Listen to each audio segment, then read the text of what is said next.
Hello everybody, and welcome to the first of what will probably be many E3 conference analysis videos. I'm just by myself today. This is Mike. A lot of people have obviously been doing this. This is a very important time for gaming right now, and I really want to try to pump these videos out. I've been sick, I've had guests over, so it's been really hard for me to get these the day that the conferences have happened. So these are probably going to be a little bit later than normal, which is kind of sad for me, but I still really want to talk about this stuff.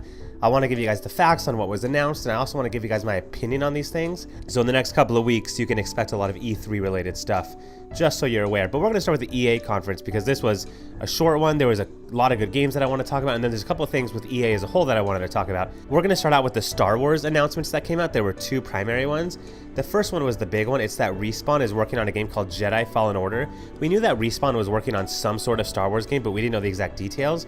But now we know, and it's actually really cool because it's an original Star Wars story where you play as a Jedi in between the movies Revenge of the Sith and A New Hope. So if you kind of know the scenario between those two movies, between that time Jedi are being hunted, and so you're actually playing the game in a rather dark time in the Star Wars lore, especially for a Jedi, and you're actually playing as a surviving Padawan. And so there's a lot of really cool stuff going on in the game as far as that goes. There weren't too many details announced. We know that the game is not going to be released in the year 2018 at all, so there's still plenty of time. I'm sure between then and now we're going to find out a lot more information about it. But it seems cool. I'm a big fan of it because it's an original story. You know, it's not just, oh, we're going to do the Clone Wars again, or we're going to do Revenge of the Sith again. They're adding their own element to it. They're doing something new, and it's supposed to be really dark. And granted, Star Wars is kind of a dark universe in its own right, but this story just sounds like it'll be really fun to do. On the topic of Star Wars, the next announcement that was released as well was Battlefront 2 will be getting Clone Wars DLC added to it. Again, EA and the whole DLC thing is something I'm going to touch on a little bit later with another release that's coming out for them. That's a lot bigger. Clone Wars DLC sounds cool, I guess, so, you know, if you're interested in Star Wars, it's probably worth buying. And so there's a lot of Star Wars stuff coming out from EA in the future, and I think if you're a Star Wars fan, it's definitely worth checking out. I'm honestly not a huge Star Wars guy. That's why I started out with this, because personally, I don't care too much. I'm going to get a lot of hate, I feel like, for saying that. The Battlefront 2 has its money issues as far as DLC goes. The Jedi Fallen Order probably won't, so that seems like a safe $60 purchase when that comes out, and I'm really curious what the story and campaign in that game is going to be like. An original story sounds like it'll be really fun to do. So that's the Star Wars stuff. The next thing I want to talk about is Unravel 2. This game always looked interesting to me. It kind of reminds me of a little Nightmare-esque type setting, but a lot brighter. The first game came out a while ago. This game is out now. It's actually out today, so if you want to play it, play it. It's been out for a couple days now since EA had their conference. And the cool thing about it this time around is that it's co-op, and they really stress that. I think they really want people to try it co-op. Obviously, there is still a single-player mode as well. You don't have to play it with the friends, but you totally can. And it's the kind of game, I feel like with how hyped they are about it, I feel like you can't get the full experience without the co-op behind it. It's a really small type of game, but it's one of those games that I think a lot of people would enjoy. If you like solving puzzles, and if you like those little like platform segments like that, and you like kind of just a charming, corny little platform adventure type game, this would be the game for you. I think it falls in that same realm as far as like Limbo, Little Nightmares, games like that. And so it looks fun, and I think it's charming, and I think it's worth checking out for those reasons. And it's out, so you know, you can try it right away. The next two things I want to talk about are the two sports games that EA are releasing, because these are pretty, you know, standard. FIFA 19 is the same as always. The cool thing I want to mention about FIFA 19 now is that they're actually getting the Champions League license. So for the first time, I think, in ever, FIFA is actually going to have the Champions League in the game, which, if you don't know, is like the biggest soccer tournament in the world outside of the World Cup. It's the biggest tournament for local teams as far as like Real Madrid, Barcelona, Liverpool, things like that. And so that's really cool that you're gonna be able to play the Champions League in this. Normally it was PES and Konami that had this, but now it's FIFA and EA, so that's really cool. It's going to be released September 28th, but if you buy the Champion Edition, it's released September 25th of this year. And the other sports game is Madden 19. Again, similar to FIFA 19, there's really no huge news here. It's pretty much the same type of game. The cool thing about this, though, is for the first time ever, Madden's coming to PC. And so if you've been a PC gamer, you can finally get your hands on a Madden game. I'm sure you've been waiting. Whatever. For the first time since 2007. They did have one back in 2007, but that's been it. The sad news is that this game is not going to be for the Nintendo Switch. I think a lot of people are hoping EA would start releasing more sports games for the Nintendo Switch. Right now, FIFA's the only one. Madden doesn't seem like it has any plans on going there, at least not this time. It's going to be released August 10th, but if you get the Hall of Fame version, you get access on August 7th. And Terrell Owens will be the cover of the Hall of Fame edition, which I'm a fan of. I'm a Cowboy fan, so I like Terrell Owens. And then they're also releasing a new phone game that is really hyped about, I guess. It's called Madden Overdrive. I don't see the hype in a phone football game, but it's a thing, I guess, so that's kind of cool. And while we're actually talking about phone games, Command & Conquer is releasing a new title. On the topic of phone games, they're also releasing the Command & Conquer Rivals game, which is a part of the obviously very popular real-time strategy series, Command & Conquer. This is a very interesting one. I have never seen the like to dislike ratio on a YouTube video be so skewed toward the dislike side before, except maybe like that Call of Duty Infinite Warfare trailer, but this one's pretty bad too. I mean, Command & Conquer fans are not happy with this. I don't know much about the series, and personally I'm not a fan of it, because I've never been a huge real-time strategy game, so I can't speak too much to it. I'm sure there's plenty of other people that'd be better to listen to and hear why it's such a tragedy, but people have been saying this is just not what Command & Conquer is.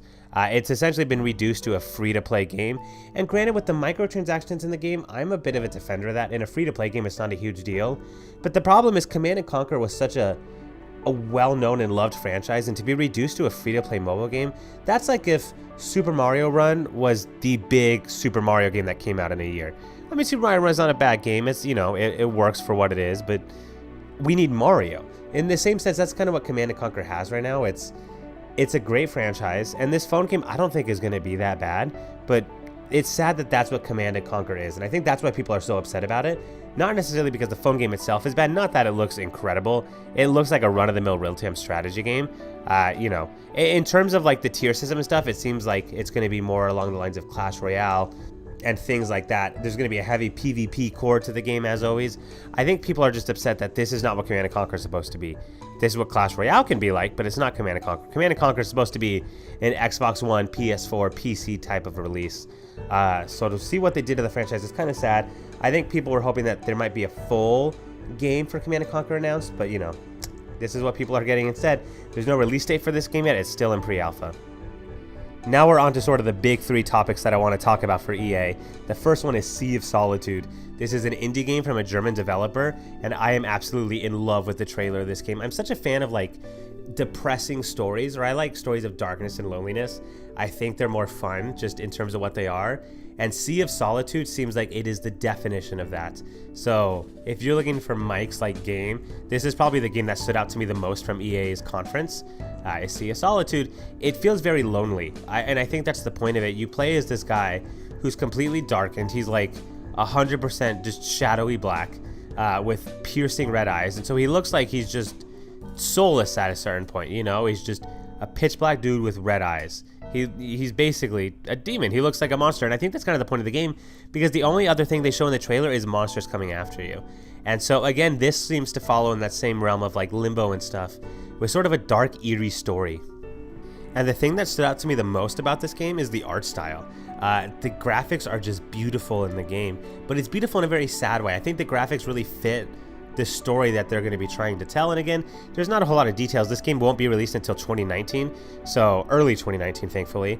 So there's still not a lot of details that'll come out, especially for an indie game.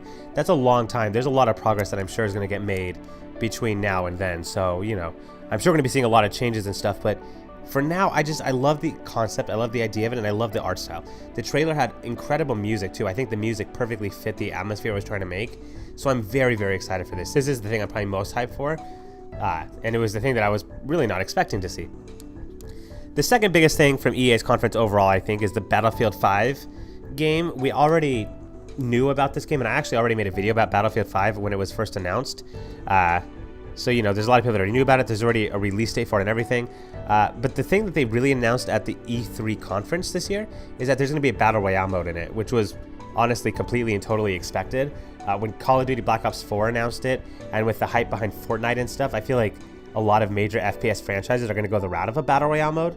So I'm curious how they're going to do it too.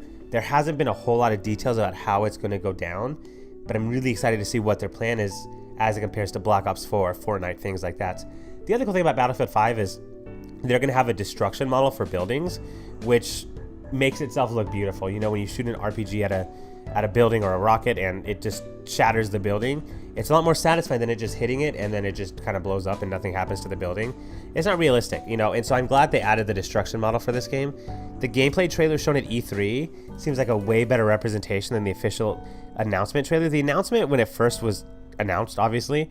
I wasn't a huge fan of the trailer. It kind of didn't look like much to me. It looked kind of cartoony and weird. I didn't like it. This trailer at E3 made me hyped for the game. And so now I'm a little bit more excited for this game than I thought I was going to be. War Stories is the single-player campaign. So their single-player campaign is actually working in a funny way. It's different vignettes, basically, where you go from one story to the next story. It's one huge conflict, but you're looking at it from the angles of a lot of different people.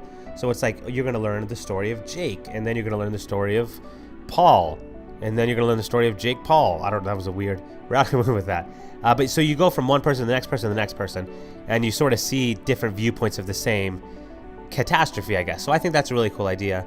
So again, the thing to watch upcoming, if you're an FPS fan, is the battle between Battlefield 5 and Black Ops 4, specifically as it relates to the Battle Royale mode. There's going to be a lot of comparisons for that. And then the last thing I want to talk about, and obviously I did not nail my under 10-minute goal that I was going for here. The last game that I want to talk about, and this is the biggest from EA, is Anthem.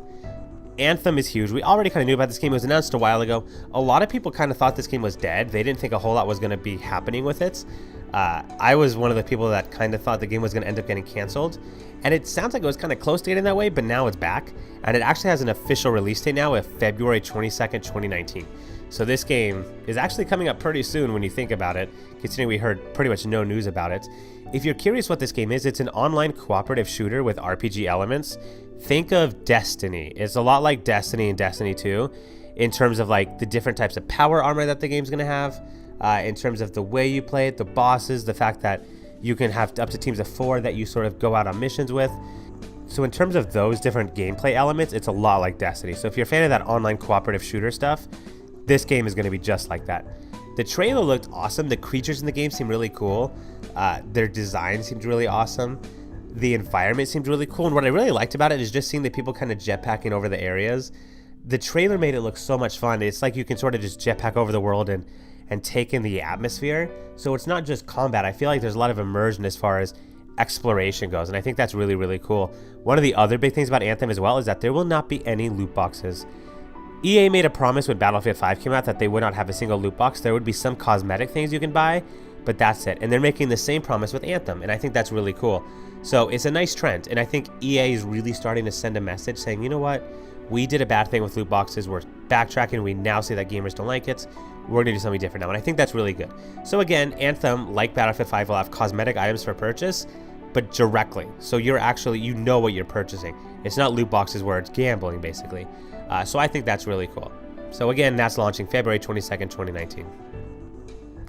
So overall, I'm a bit wishy-washy on EA's conference. I didn't actually watch the full thing from start to finish. I skipped around a lot in it.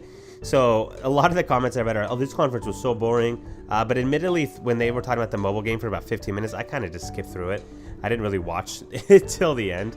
I just skipped to the good stuff. And so for me, EA's press conference wasn't horrible. It wasn't the greatest start, but it wasn't a bad start either. There were a couple promising games. And like I said, Sea of Solitude, I think, kind of saved it for me because I love games like that. I already talked about it enough. I'm not going to talk about it more. But I immediately fell in love with it, so I got excited for a game like that. And then the sports games I don't really care much for. Jedi Fallen Order seems cool. Unfortunately, it was just an interview, so there wasn't really a whole lot to dissect there. But it wasn't a terrible start, I guess is what I'm trying to say. The fact that Anthem is back is cool. There's a lot of nifty things in that sense. I'm just hoping, you know, EA ends up doing more this year. I think the biggest takeaway is that them trying to move away from loot boxes and microtransactions is a good step. It's weird that I'm praising a company for doing what companies should do, but EA's been a bad boy lately. We know that with the microtransactions and stuff. So even though it's weird applauding them for not doing loot boxes, it's something I think we should do because EA's moving in the right direction at least. Even if the game lineup isn't the strongest thing ever, there's some solid games in this lineup. Let's keep pushing EA in a positive direction and hope that it works out. With that being said, let me know what you thought of EA's press conference in the description below. I'm curious what you guys thought, what games you're excited for. I'm assuming you guys are probably going to hate it. I wasn't a huge fan admittedly, but I'm a positive guy. I try to stay positive. So, thanks everyone for watching. Bye-bye.